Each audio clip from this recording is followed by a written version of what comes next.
This is the Blackburn T.4 Cubaroo, a true giant of the skies for its era. This was an exceptionally large biplane designed by Major Frank Arnold Bumpus. Blackburn built this massive aircraft at their Olympia plant between 1923 and 1924.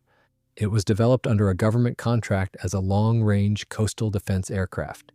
The primary mission of this giant was to carry a heavy 21-inch torpedo.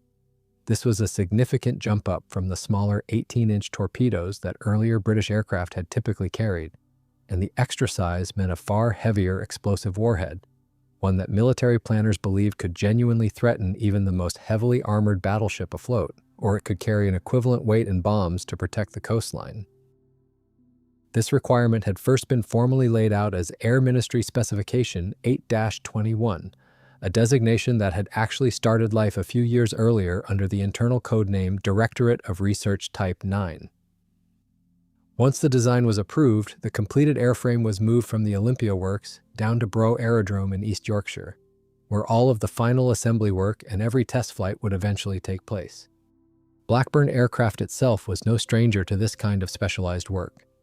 Founded by Robert Blackburn back in 1914 and based around Leeds and the airfield at Brough, the company had spent the years right after the First World War building a solid reputation as one of Britain's leading torpedo bomber specialists. Their earlier Swift and Dart designs had already proven themselves reliable enough to enter service with Royal Navy carrier squadrons, and by the early 1920s, Blackburn was arguably as well placed as any British manufacturer to take on the challenge of building something bigger and more powerful still. During the evaluation process, its main competitor was the Avro 557 Ava. This aircraft featured two reliable Rolls-Royce Condor 3 engines, putting out 650 horsepower each. Blackburn, however, went a different route, opting for a highly unusual power plant. They used one of the 6 prototypes of the massive 16-cylinder water-cooled Napier Cub engine. This engine produced an impressive 1,000 horsepower. These engines had been ordered back in 1919 at an astronomical cost of 10,000 British pounds each. They had already been successfully flight tested on another aircraft, the Avro 549 Aldershot II. Interestingly, Avro's rival design had not always been a twin-engine aircraft either.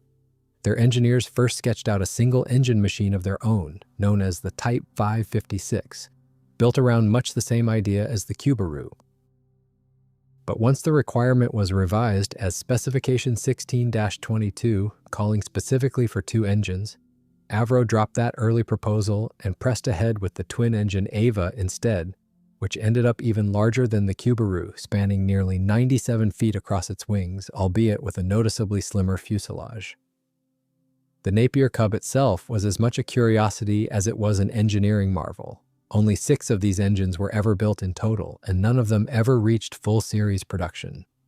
The sheer complexity and expense of manufacturing such an unusual 16-cylinder X-shaped block made it impractical for anything beyond limited experimental use, and beyond the Cubaroo and the Aldershot, no other aircraft type was ever designed around it. Napier had already built a formidable reputation through their earlier Lion engine, a power plant that had set world speed records both in the air and on water. The Cub represented the company's ambitious attempt to scale that same expertise up to an entirely new level of output, though it would ultimately prove to be a commercial dead end, remembered today mainly for the handful of extraordinary aircraft it briefly powered.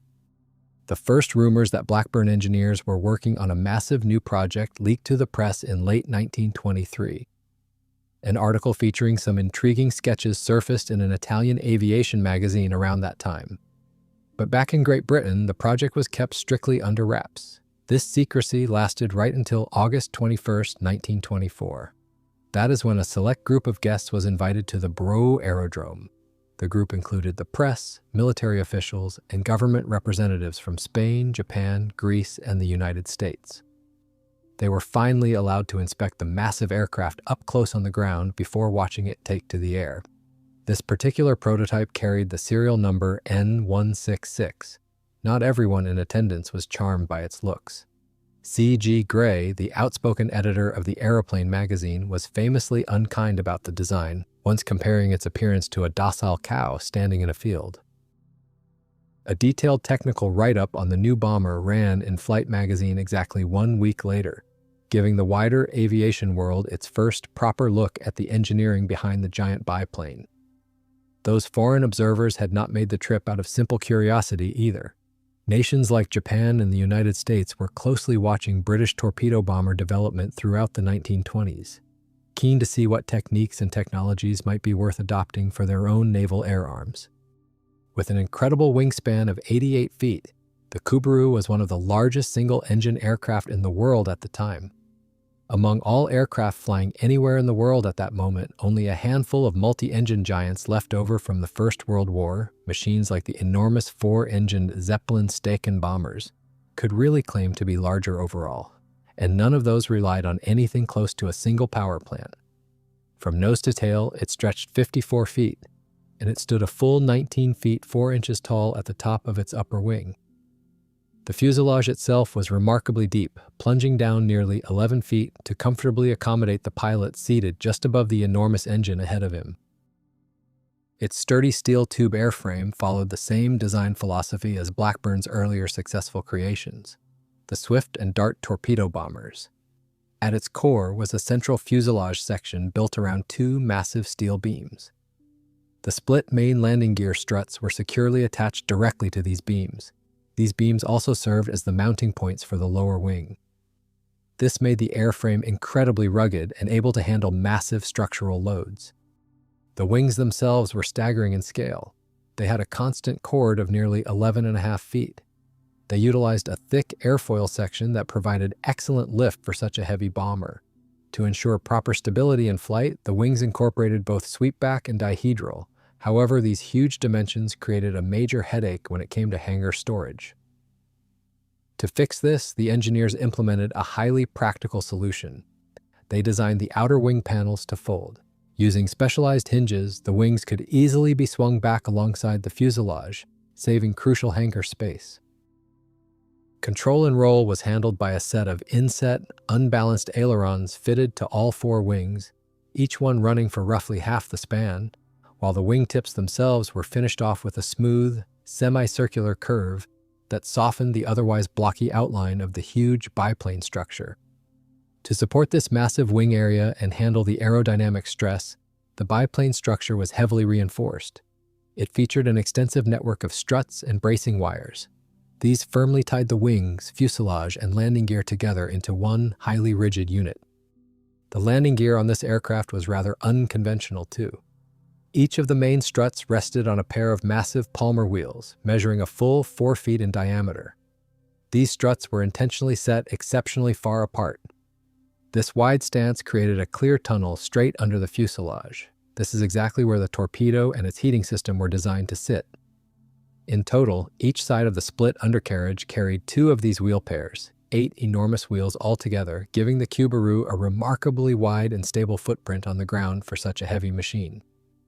The torpedo or the bomb load was slung on a simple steel crutch fixed to the underside of the fuselage, right in the open tunnel between the 2 sets of wheels. Torpedoes of this era needed to be kept within a fairly narrow temperature range right up until the moment of release, since their compressed air propulsion systems perform poorly in the cold. Housing the weapon in that sheltered tunnel beneath the fuselage, alongside a dedicated heating system, was Blackburn's practical solution to that problem.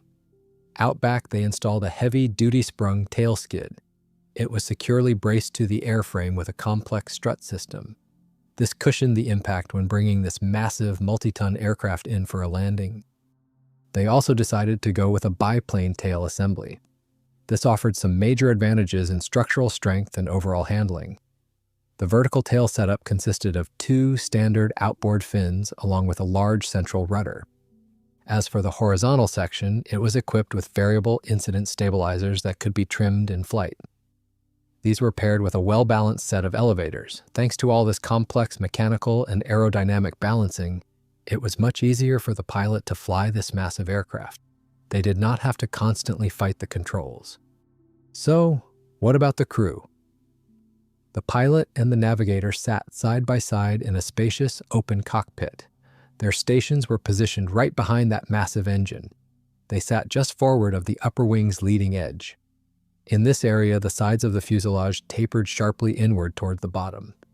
This was a clever design feature the engineers had already proven on the trainer version of the aircraft known as the Blackburn. Because of this pinched lower fuselage, the crew had fantastic downward visibility. This was absolutely critical for accurately dropping torpedoes or bombs. It was also important for safe maneuvering and landing. The Napier Cub engine was an absolute monster for its time. It weighed in at over 2,200 pounds, and that figure did not even include the radiator, which added still more weight up front. Viewed from the front, it had a highly unusual asymmetrical X shape. It featured 4 cylinders per bank. That might sound a bit complicated to picture, but the engineers pulled off a pretty neat trick. The top cylinder banks were spaced much closer together than the bottom ones. This was because the upper cylinders were angled 26¼ degrees off the vertical axis. Meanwhile, the lower banks were dropped at that exact same angle below the horizontal line. This clever bit of geometry is exactly what let the designers fit this massive power plant so neatly into the nose of the airplane. Only the lower cylinder banks and parts of the exhaust system actually protruded into the slipstream. This significantly cleaned up the aircraft's aerodynamics. Despite its massive size and incredibly complex design, firing this engine up was surprisingly easy. Even from a dead cold start, it would roar to life in just 2 minutes. To make this happen, they tucked a separate 5-horsepower gas starter motor right inside the engine bay. The radiator was another really interesting detail. It was mounted directly in front of the cockpit windscreen, and it curved to perfectly match the rounded contours of the nose. Beyond its main job of keeping the engine cool, this radiator acted as a fantastic built-in space heater. This kept the open cockpit nice and warm during cold weather flights. The designers also did a great job with crew coordination. Everyone on board could easily talk to each other. From the open upper cockpit, you could drop through a floor hatch into an enclosed compartment. Down there, you had a fully equipped station complete with a navigator's table and a radio set. Natural light filtered in through small round portholes along the sides of the fuselage. The floor of this enclosed cabin also featured a bomb sight window for the bombardier. Additionally, there were 2 lower firing positions where gunners could shoot from a prone position. They fired out of rotating mounts built right into the wing roots of the lower wing. Because the rear section of the fuselage had a triangular cross-section, much like Blackburn's older monoplanes, these 2 machine guns had an unobstructed field of fire under the tail. There was no risk of shooting their own aircraft. And if you crawled back through an internal passageway inside the fuselage, you would reach a dorsal gun station. This position sat high up just behind the wings. It gave the gunner a perfect view and a wide arc of fire right over the tail assembly. Altogether, the Cubaroo carried 3 Lewis machine guns chambered for the standard .303 round, 1 up in that dorsal mount and 1 at each of the 2 lower wing root hatches, giving the huge bomber a genuinely all-round defense against attacking fighters. Sporting bright Royal Air Force roundels, the first experimental Cubaroo took to the air in the summer of 1924. At the controls was Flight Lieutenant Paul Ward Spencer Bullman. A few years later, this pilot would become a true aviation legend and the chief test pilot for the famous Hawker Aircraft Company. But back then, he was working as a military test pilot at the Farnborough Research Establishment. Bullman had a wealth of experience. He had already extensively flight tested the experimental Avro 549 Aldershot bomber, which was also powered by the massive Cub engine.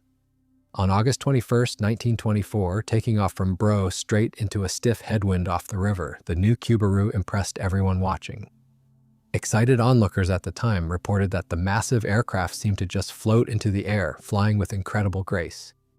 This winged giant was a true heavyweight. Fully loaded, the aircraft carried about 4,400 pounds of fuel and nearly 7,700 pounds of payload.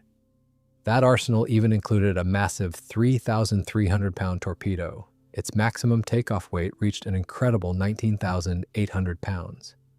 Despite these intimidating numbers, Bullman noted that flying this monster was not difficult at all. Thanks to a brilliant flight control design, the control forces did not exhaust the pilot any more than flying a much lighter aircraft like the DH-9A. On top of that, the agility of the huge Cubaroo was right on par with a Bristol fighter. To prove this in practice, Bullman put on a spectacular show. After a series of slow and high-speed passes over the crowd, along with some steep climbing turns, he executed a flawlessly smooth landing. What really blew the crowd away was that after touchdown, the airplane landing roll was less than 300 feet before coming to a complete stop. Official test figures backed up what the crowd had witnessed with their own eyes. Top speed came out to a modest but respectable 115 miles per hour, while the giant biplane could still climb all the way up to an absolute ceiling of 11,800 feet. Empty, before any fuel, crew, or weapons were loaded aboard, the Cubaroo weighed 9,632 pounds. With its tanks holding just under 2 long tons of fuel, endurance stretched out to around 10 hours in the air, giving the aircraft a maximum range approaching 1,800 miles when flown light and without any warload. For an aircraft of such staggering bulk built around a single engine, these were genuinely impressive numbers. Taking a cue from their success with the small Blackburn pellet flying boat a year earlier, the engineers decided to refine the bomber design. They swapped out the original massive 2-blade wooden prop for a cutting-edge, all-metal, 3-blade Leitner Watts adjustable pitch propeller. After this modification, the first Cubaroo prototype was sent off to Royal Air Force Martlesham Heath for rigorous official testing to establish its real-world performance specs. Martlesham Heath was, at the time, home to the Aeroplane and Armament Experimental Establishment, the body responsible for putting virtually every new British military aircraft of the era through its paces before any judgment was made on suitability for frontline service. The second Cubaroo prototype took to the skies the following year, in 1925. This aircraft was given the serial number N167. Visually and mechanically, it was virtually identical to the first prototype. However, it featured a few notable differences. For instance, the cooling radiator was relatively flat. It was mounted almost vertically, just above the propeller shaft. Plus, this aircraft was fitted with a modern 3-blade propeller right from the factory. On June 27, 1925, this upgraded aircraft became the standout star of the Hendon Air Pageant. There, the Royal Air Force proudly showed off its newest designs to a massive crowd. During the air show, this heavy bomber took its place among the latest designs. Thanks to its sheer size, the Cubaroo dwarfed all the other aircraft on display. However, when it came time to fly, its performance was less than spectacular. True to its sluggish nature, the giant lumbered off the runway and roared past the royal box. Right at that moment, showers of sparks and thick clouds of unburned fuel smoke shot out of its exhaust pipes. This flashy visual effect was caused by the pilot abruptly chopping the throttle. Later that same year, the British Air Ministry decided to completely abandon the concept of heavy, single-engine bombers. The military made a logical shift toward much more reliable twin-engine aircraft. The underlying reasoning was fairly straightforward. Over the open expanse of the North Sea or the English Channel, a single engine failure aboard a fully loaded Cubaroo would have left its crew with almost no chance of making it back to dry land, while a twin-engine design at least offered some hope of limping home on the power of one engine alone. Not wanting to lose their primary customer, the designers at Blackburn quickly pitched a response. They introduced an updated design for the Cubaroo, only this time it was powered by 2 Rolls-Royce Condor engines. Surviving blueprints dated September 1927 show that the engineers seriously considered 3 different upgrade paths. The first option, known as the Cubaroo 2, was designed around 2 Rolls-Royce Condor 4 engines. Each produced 650 horsepower. These were to be mounted in steel engine nacelles between the wings, directly above the landing gear. Officially, this version carried the internal designation T4A Cubaroo Mark II. The second variant, the Cubaroo 3, was very similar to the first, but it used a different engine version, the Condor 3. This model featured a reduction gearbox for more efficient power delivery. It was officially designated the T4B Cubaroo Mark III. The third design, the Cubaroo 4, went back to the Condor 4 engines, but this time the designers decided to mount the nacelles directly on the lower wing. This final proposal was designated the T4C Cubaroo Mark IV. Unfortunately, none of these promising designs ever left the drawing board. The 2 existing prototypes of the original Cubaroo 1 ended their days as experimental testbeds. In early February 1925, for example, Captain Hilton flew the first completed prototype to the research facility at Farnborough. There, the aircraft was heavily utilized as a flying testbed. It was used to test new aircraft engines and various propeller designs. It also tested what was then cutting-edge radio equipment under real-world conditions.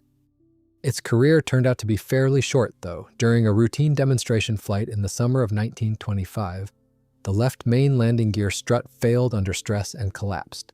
The damage was so severe that it was deemed uneconomical to rebuild the massive bomber, and the airframe was permanently written off. The second prototype met a slightly different fate. In 1926, it was still sitting at the factory airfield, but by the following year, it had been converted into a dedicated engine testbed. Its main purpose was to flight test the brand new Beardmore Seamoon Mark I engine. This water-cooled power plant produced an impressive amount of power for its era. It delivered an incredible 1,100 horsepower. Machines like the Cubaroo belong to a distinctive and short-lived chapter in British military aviation, a period when designers pushed hard against the practical limits of how much a single, immensely powerful engine could realistically lift into the sky before the industry as a whole settled firmly on multi-engine designs for anything approaching this scale.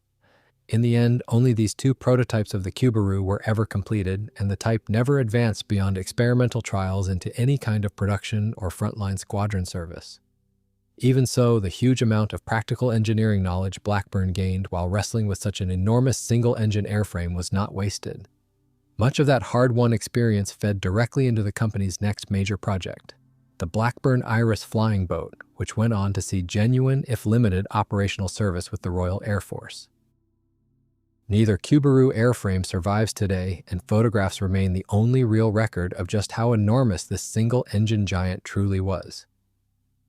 In that sense, the Cubaroo's legacy lived on well after the aircraft itself had vanished, even though this remarkable torpedo bomber never got the chance to prove its worth in anything more than demonstration flights, evaluation trials, and testbed duties.